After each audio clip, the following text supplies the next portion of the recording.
네, 반갑습니다. 우리가 시편과 로마서를 주일에 교차해서 이렇게 해가는 와중에 드디어 오늘 로마서 마지막 차례가 되었습니다. 저와 여러분은 하나님의 자녀입니다. 하나님의 자녀. 그렇다면 이제 하나님의 자녀 이 말은요, 나의 자존감을 바로 가진다는 거예요. 우리가 이사야서 43장 1절부터 7절에 보면은 하나님께서 우리를 어떻게 보시냐가 나와 있습니다. 하나님께서 우리를 보시기에요, 너는 아무것도 두려워하지 마라. 너는 내 것이라고 하셨습니다. 내가 너를 구속해서 불렀다. 구속이란 말은요, 해방시켰단 말입니다. 내가 너를 구속해서 불렀길래 너는 내 것이라고 돼 있습니다. 내 눈에 네가 보배롭고 존귀하게 보인다고 하셨습니다. 여러분, 다른 사람들이 나한테 뭐라고 한다고 그것 때문에 막 좌우되거나 그것 때문에 뭐 자존심 상하거나 그럴 이유가 전혀 없습니다. 중요한 것은 하나님이 나를 어떻게 보시냐. 하나님이 뭐라고요? 내 눈에 보기에는 네가 보배롭고 존귀하게 보인다고 하는 겁니다. 그러면서 네가 물 가운데로 건너가도 네가 그 물이 너를 해치지 못할 것이고, 심지어 네가 불 가운데로 들어가도 그 불이 너를 사르지를 못할 거라고 합니다. 내가 너를 대신해서 여러 나라와 여러 사람을 내가 대속물로 속량물로 줬다. 왜? 네가 너무 소중해서. 그래서 하나님은 우리를 어떻게 보신다고요? 보배롭고 존귀하게 보신다는 겁니다. 내가 하나님의 자녀다 이 말은요, 내가 누구인지를 안다는 거예요. 그리고 참된 자존감을 가지는 겁니다. 자존심 말고 자존감. 하나님이 나를 누구라고 하느냐? 우리는 우연히 왔다 우연히 가는 그런 존재가 아닙니다. 우리는 분명한 목적을 가지고 이 땅을 살아가고 있습니다. 하나님께서 우리의 인생에 주신 목적이 뭐냐? 지난주 말씀 나왔죠. 우리는 분명히 죄인이에요. 우린 분명히 죄인입니다. 하나님을 떠나 원죄를 가지고 있는 죄인이고, 거기서 내가 살면서 짓는 자범죄 어떡할 거예요? 우리는 소망이 없는 죄인입니다. 그러나 우리는 은혜 받은 죄인이에요. 나를 대신하여 예수님이 십자가에 죽어주심으로써 그 모든 죄에 완전히 사함을 받고 하나님의 자녀로 구원받은 은혜 받은 죄인이에요. 우리한테 이렇게 은혜를 베푸신 이유가 뭐라고요? 모델로 세우시려고. 수많은 죄인들 앞에서 그 다른 죄인들을 살릴 수 있는 모델로 세우려고 우리를 은혜를 베풀어 주신 거예요. 그게 우리 인생의 목적입니다. 또 우리 인생의 목적은 무엇입니까? 하나님은요, 우리를 주님의 어린 양을 맡은 자로 우리를 부르셨어요.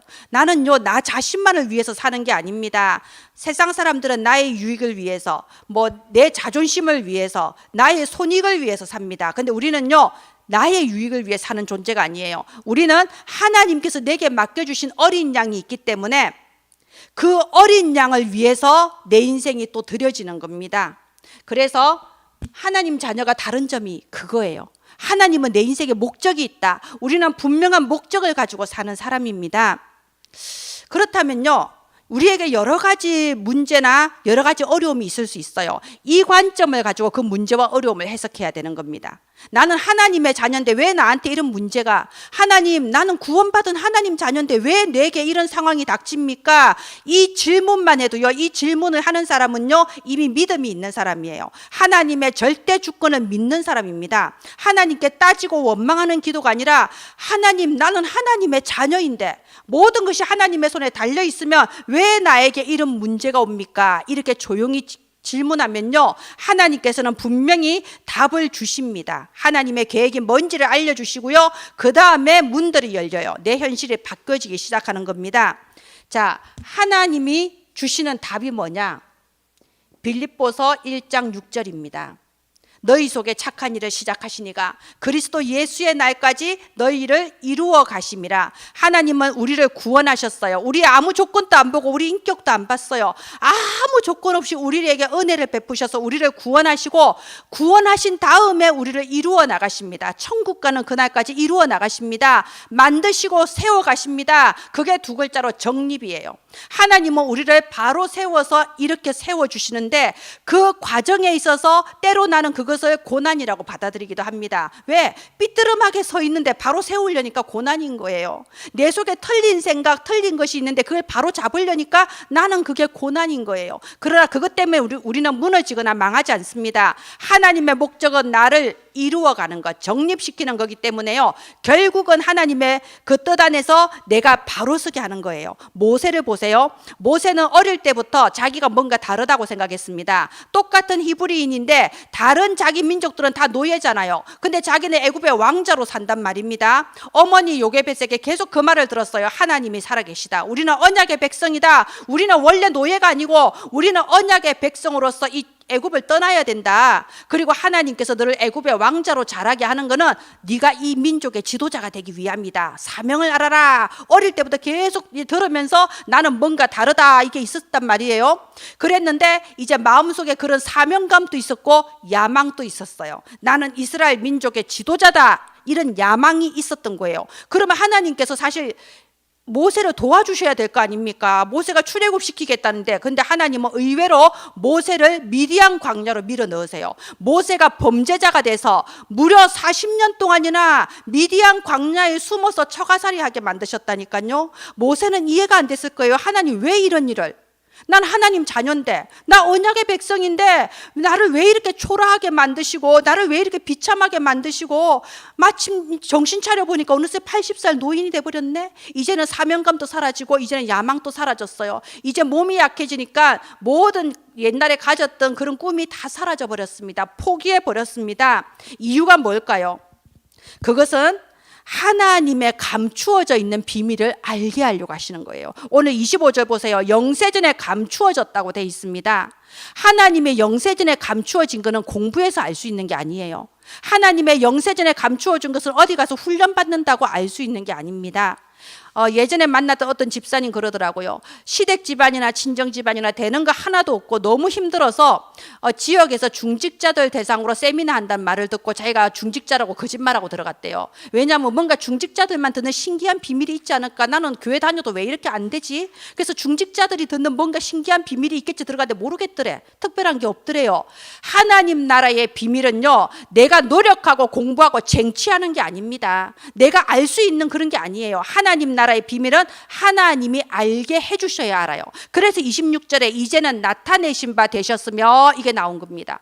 우리가 교회를 다니면서 말씀을 배우지만 감추어져 있어요. 그러면 모릅니다. 그래서 평생에 교회 다녀도 끝까지 모르는 사람은 모르는 겁니다. 그런데 이제는 나타내신 바 되셨으며, 그런데 그 나타내시는 그 과정이, 그 방법이 나는 고난으로 다가올 수 있어요. 모세는 하나님의 감추어진 것을 깨닫는데 미디안 광야에서 40년이나 처가살이하고 살았습니다. 어떤 사람은 큰 고난이 오기도 하고요, 어떤 사람은 불치병 진단받아서 병원에 입원하기도 합니다. 하나님은 광야로 내보내세요. 정말 하나님이 주시는 힘이 아니면 나는 아무것도 할 수 없구나. 그래서 하나님께로 오로지 집중하게 만드는 겁니다. 그래서 어떻게 한다고요? 정립. 하나님께서 나를 이루어 가시는 겁니다. 나의 무엇을 정립하게 하시냐? 교회를 아무리 다녀도 알 수 없는 감추어진 나의 복음을 정립하게 하시는 겁니다. 예수 그리스도 누구나 알죠. 예수 그리스도 누구나 믿는다고 합니다. 그런데 하나님이 나를 알게 하시지 않으면요, 나는 복음 알 수 없습니다. 내게 복음 깨닫게 하도록 정립의 시간을 주십니다.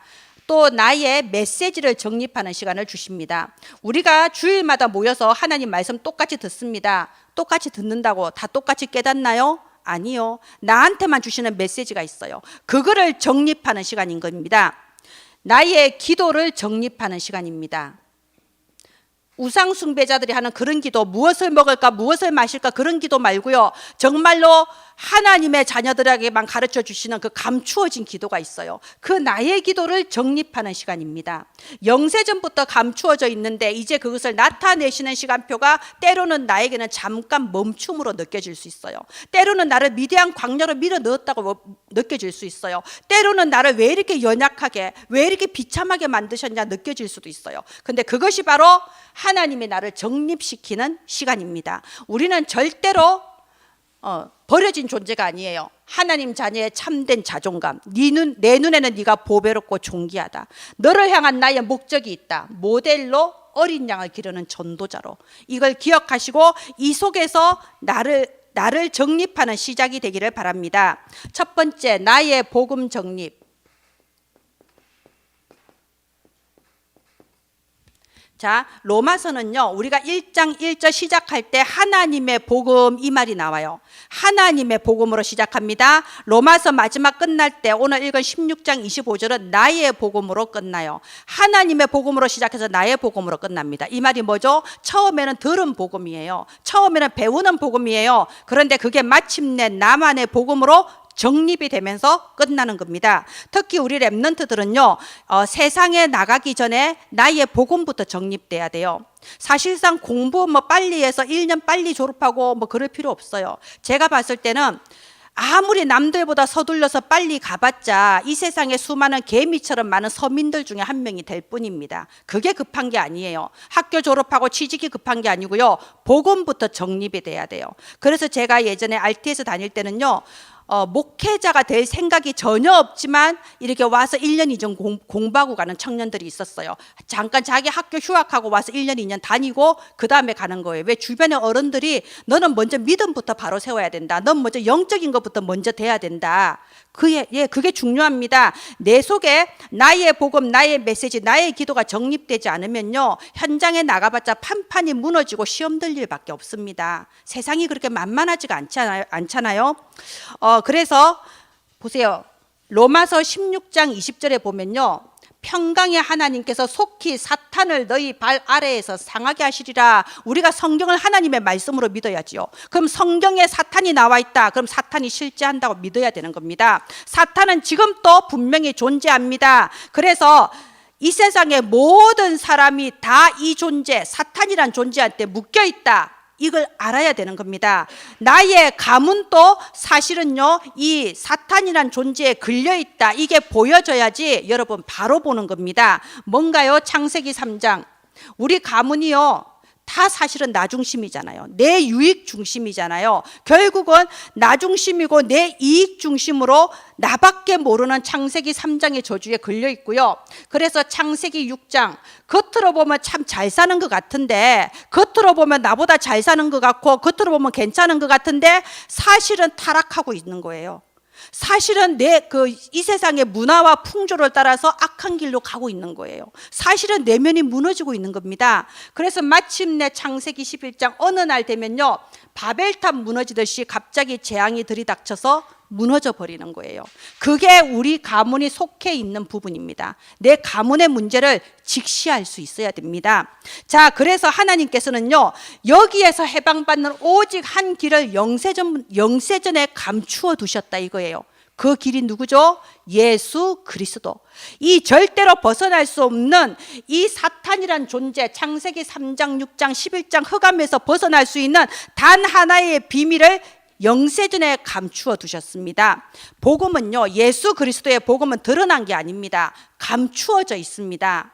이상하죠? 한글로 써져 있어요. 까막눈 아니면 다 알 것 같아요. 한국말로 말합니다. 다 알아들을 수 있을 것 같아요. 절대로 그렇지 않습니다. 하나님께서 나타내 주신 사람만 깨닫습니다. 분명히 아담이 자기 아들 가인과 아벨을 똑같이 앉혀놓고 피제사에 대해서 가르쳤을 거 아니에요? 여자의 후손을 가르쳤겠죠. 그런데 가인은 못 알아들었어요.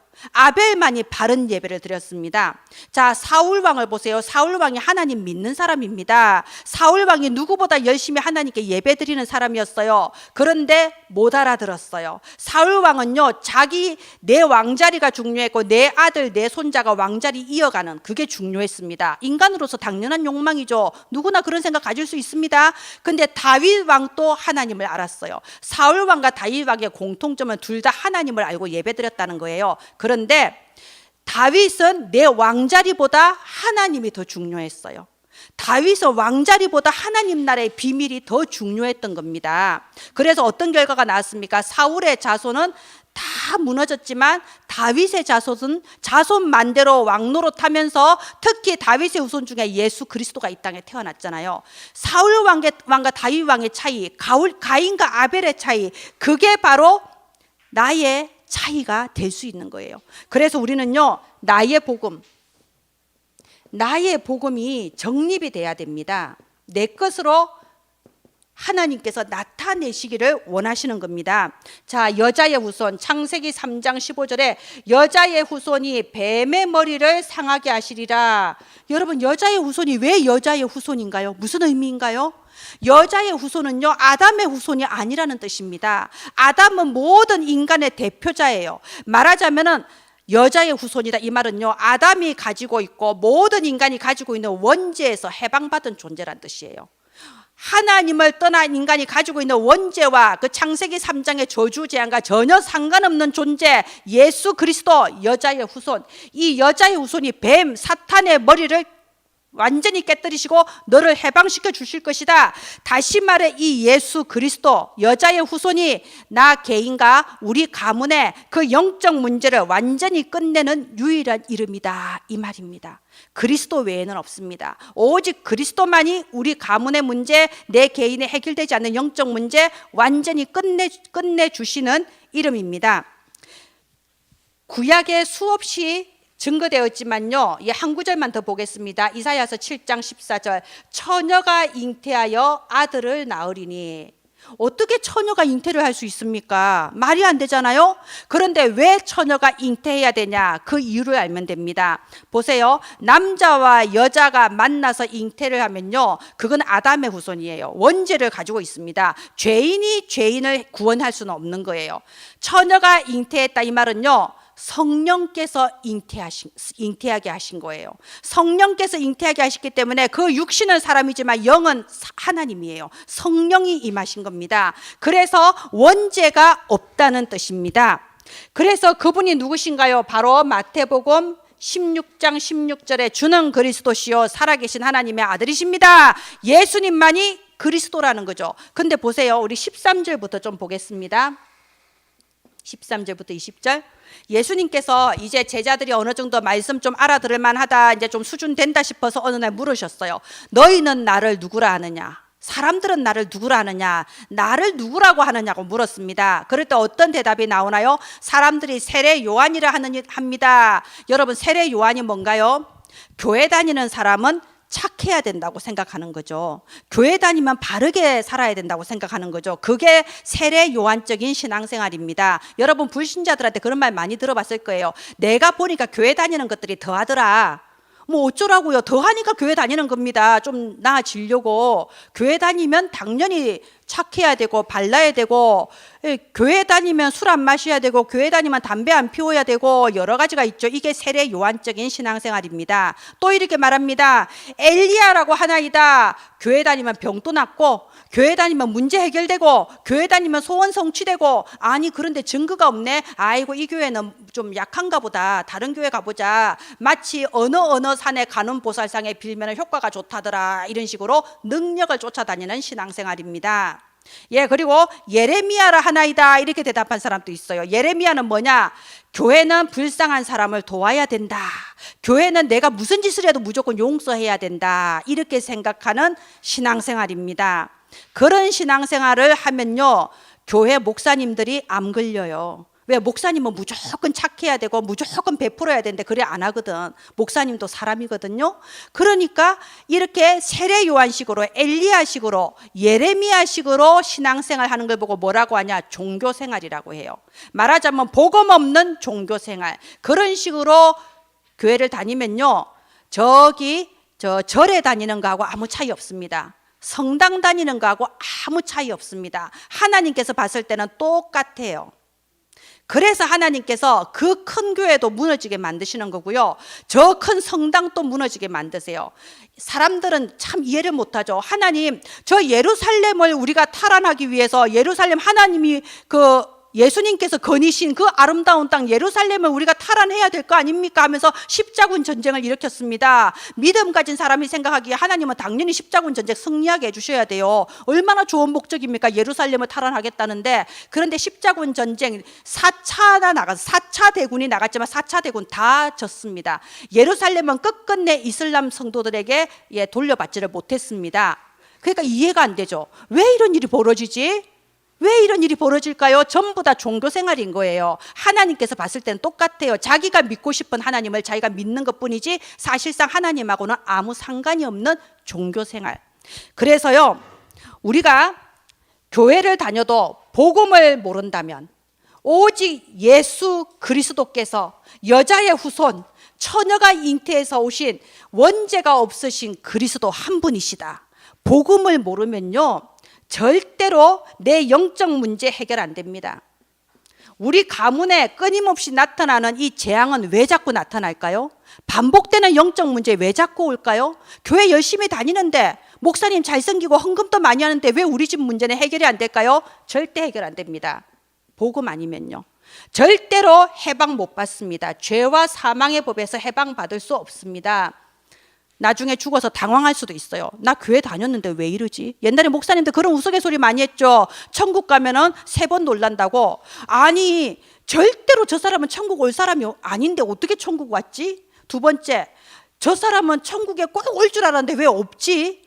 이상해. 세 번째, 내가 어떻게 천국에 왔지? 3번 놀란다 그러잖아요. 하나님의 기준과 사람의 기준은 다릅니다. 그래서요, 나의 복음을 정립한다는 말은요, 오직 복음이라는 거예요. 오직 복음.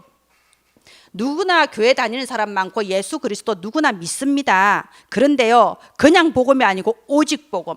천하 사람 중에 구원받을 만한 다른 이름을 우리한테 주신 일이 없습니다. 복음의 유일성, 이것이 바로 나의 복음이 정립됐다고 하는 겁니다. 내가 여기에 어느 만큼 답이 있습니까? 나 스스로 복음이 정립되는 그런 응답받도록 기도하시기 바랍니다. 두 번째, 나의 메시지 정립. 자, 하나님의 말씀 중에서 성경에 기록된 말씀을 로고스라고 합니다.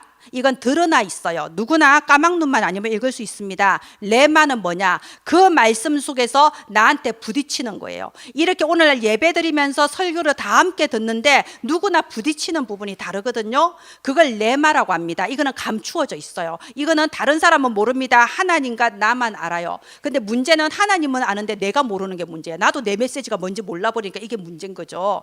자, 그래서 감추어져 있다고 하는 겁니다. 그래서 이제는 나타내시려고 하시는 거예요. 너에게 주는 나의 메시지를 좀 알아라. 나의 메시지를 정립해라 이겁니다. 오늘 우리가 로마서 16장에 보면요, 우리가 읽지 않았지만 1장부터 그 23장까지 쭉 보면 사람들 이름이 쭉 나와요.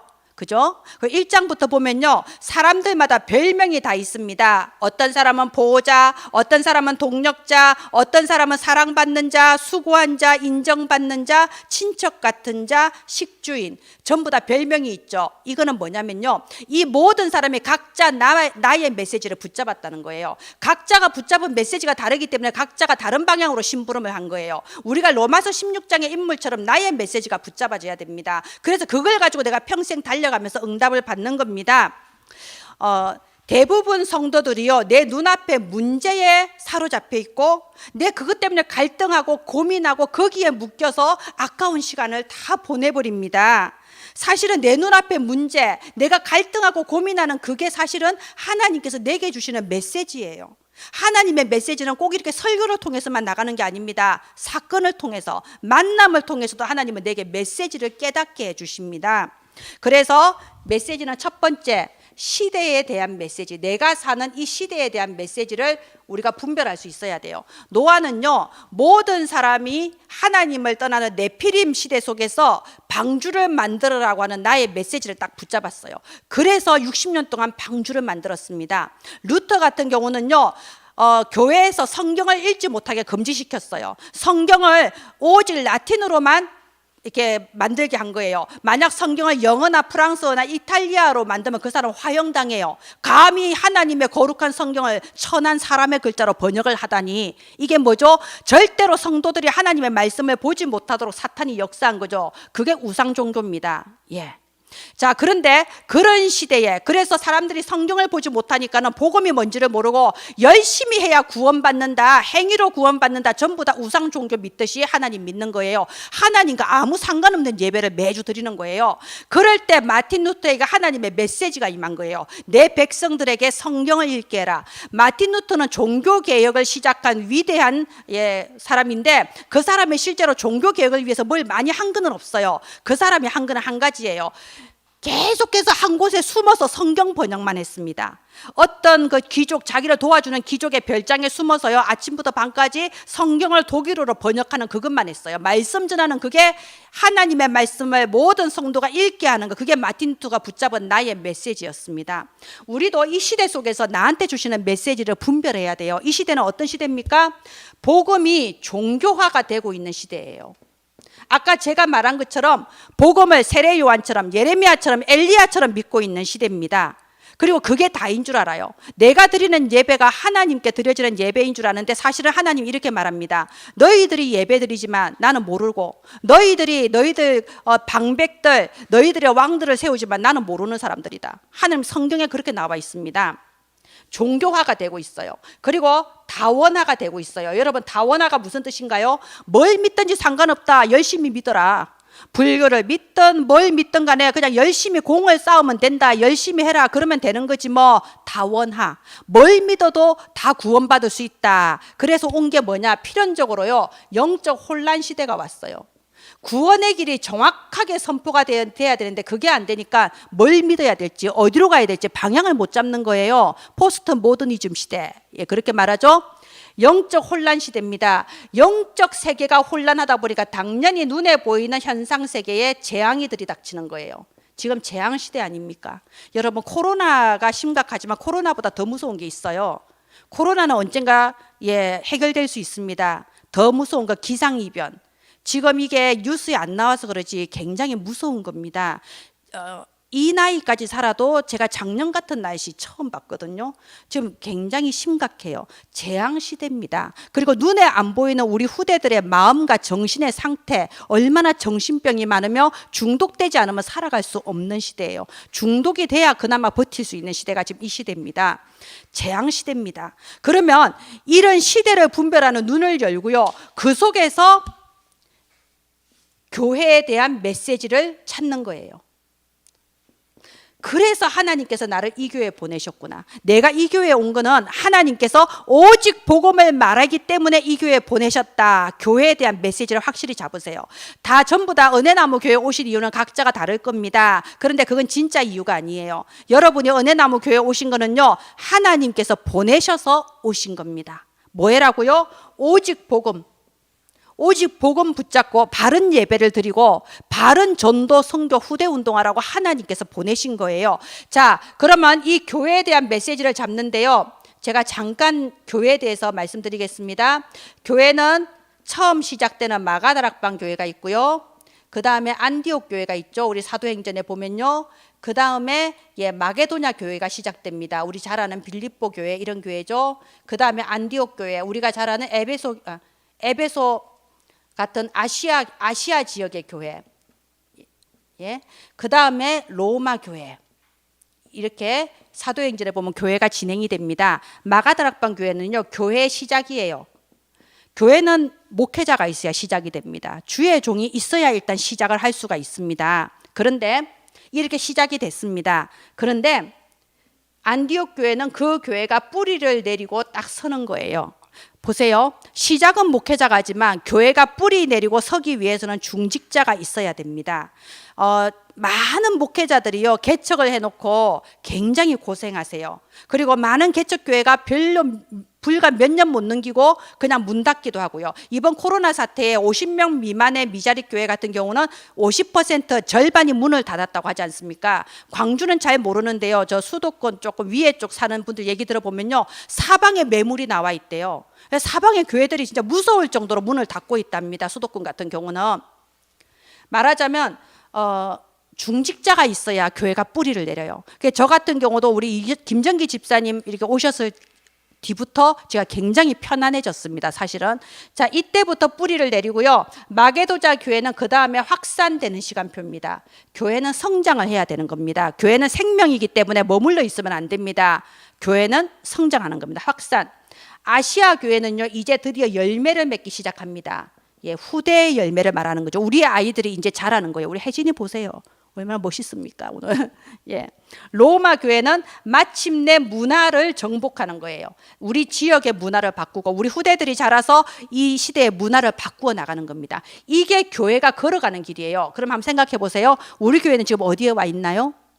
우리 교회가 지금 어디까지 와 있는가를 보시고 그럼 어디를 향하여 가야 되는가? 예, 포럼하시면서 스스로 찾기를 바랍니다. 이번 월요일에 우리 교회 여러분 없는 동안에 아주 격변이 있었어요. 방송 장비를 설치하고 또 이게 당연히 시행착오가 있을 수밖에 없어서 우리 김현이 날마다 출근했습니다. 이거 배우러. 다른 교회 장로님과 전도사님이 와서 계속 가르쳐주고 설치하는 분도 2번, 3번 오고 아주 격변이 있었어요. 어제는 우리 교회를 메인으로 해서 초동신학원 시뮬레이션이 있었습니다. 예.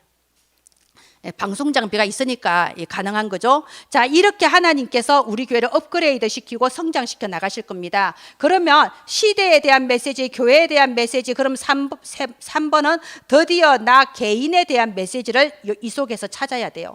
절대로 하나님께서 이런 거 다 무시하고 나한테만 딱 말씀 주고 그거 아닙니다. 하나님이 내게 메시지 주셨을 때는요, 그 시대를 분별하고 그 시대를 살리라고 이 교회를 통하여 나에게 메시지를 주는 겁니다. 이 세 개는 딱 연결이 되어 있어요.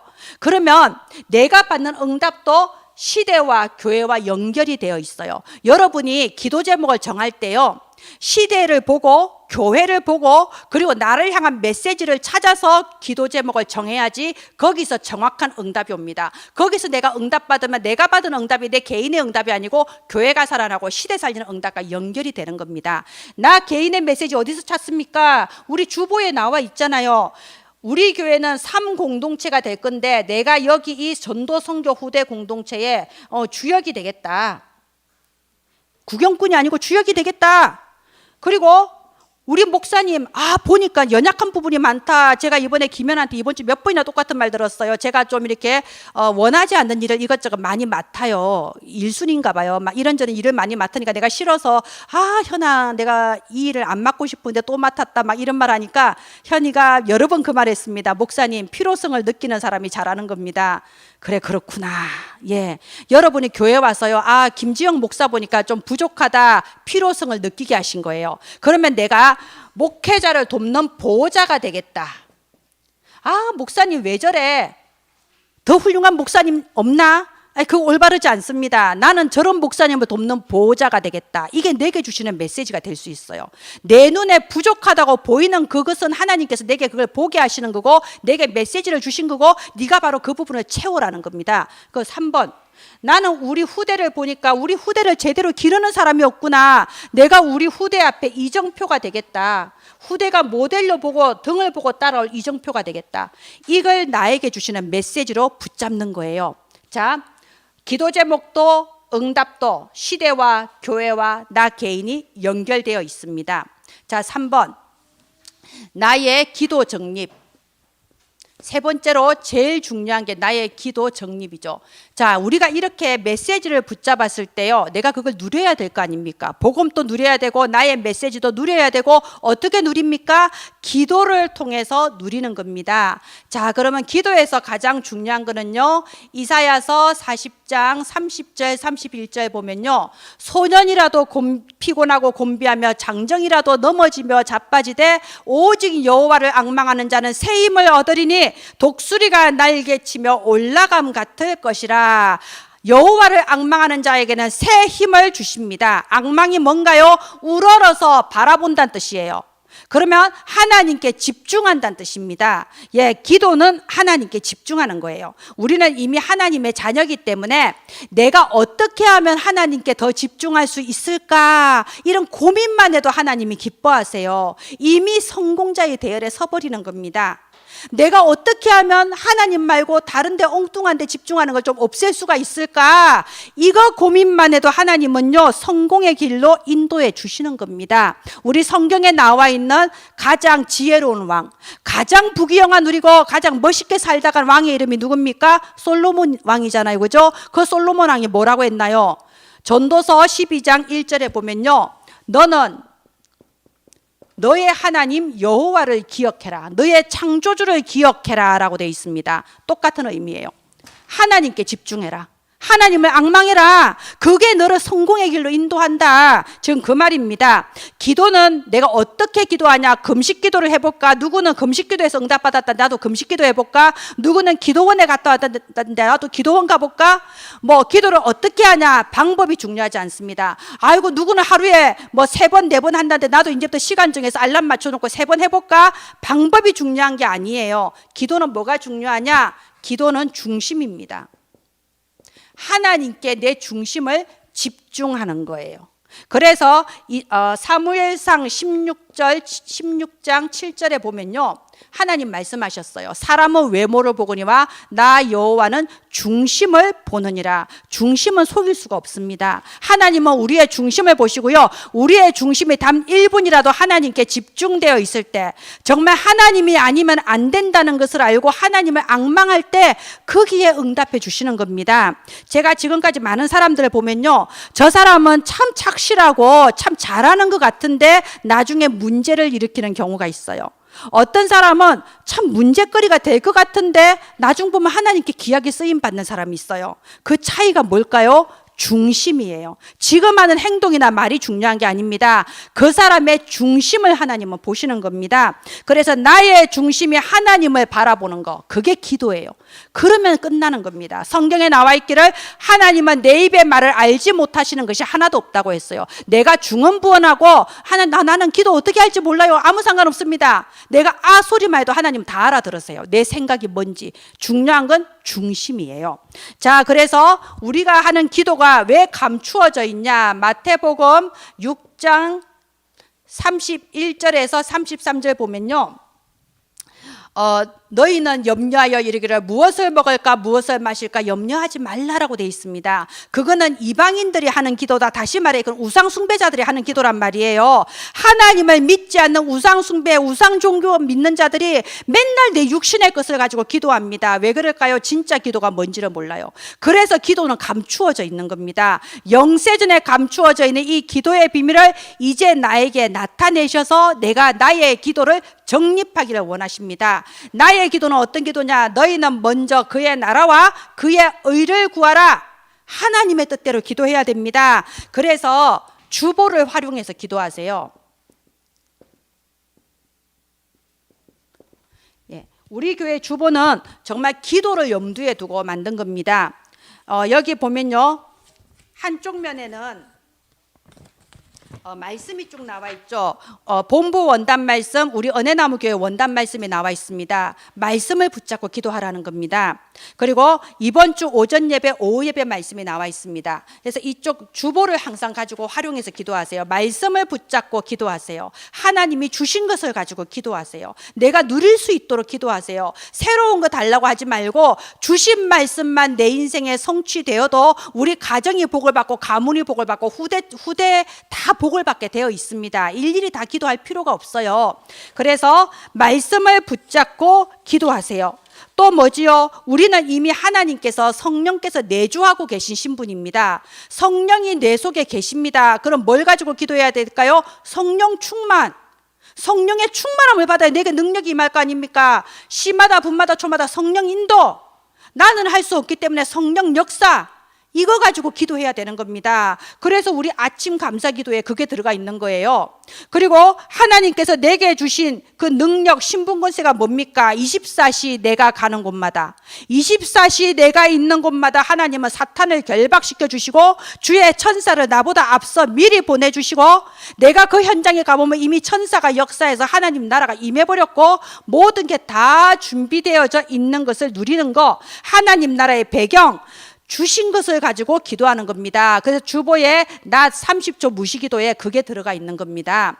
그래서 이 주보만 가지고 기도해도요, 정말 감추어진 비밀을 누리는 기도가 되기를 바랍니다. 근데 이거 줄줄 따라한다고 소용없는 거 아시죠? 1번 중심. 내 중심이 하나님을 향해야 되는 겁니다. 그리고 매니의 은혜나무교회 합심 기도 제목, 나를 위하여서 하는 기도가 아니라 교회 공동체를 위해서 기도하고 주의 종을 위해서 기도하고 저를 위해 기도해 주셔야 됩니다. 주의 종을 위해서 기도하고 또 여러 성도들 한 사람 한 사람 이름 부르면서 우리 멀리 있는 김현철 랩런트 만남의 축복 누리도록 한 사람 한 사람 이름 부르면서 성도들을 위해서 기도하는 겁니다. 그러면 또 다른 성도는 또 나를 위해서 기도하죠. 우리가 기도로서 서로 소통하는 거예요. 또 무엇을 위해서 기도해야 됩니까? 현장을 위해 기도해야 돼요. 선교 현장. 여러분 다 선교 나라 정했잖아요. 헌금, 오늘 또 선교주의자 헌금도 하셨을 거 아닙니까? 헌금도 중요하지만 하루에 한 번 기도하세요. 중국을 위해서, 그리스를 위해서, 칠레를 위해서 정말 마음 담아 기도하세요. 이 코로나 시대에 얼마나 힘들 겁니까? 선교사님들은 나가서 선교하는 게 사역이 아니에요. 그 나라에서 버티고 사시는 게 선교 사역입니다. 자체가 힘들어 버립니다. 그 사는 것 자체가.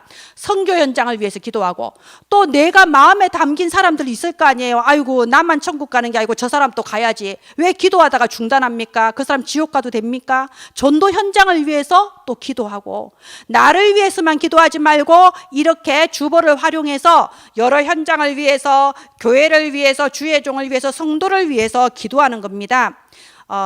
말씀의 결론을 맺겠습니다. 마태복음 7장 7절에 보면요. 두드리라 그리하면 열릴 것이라고 했습니다. 두드리면 열어주신다고 언약하셨어요. 그러면 우리의 기도는 내가 하나님의 자녀로서 축복의 문을 노크하는 거예요. 하나님 접니다 하면서 하나님 이미 주신 것을 내가 누리게 해주세요.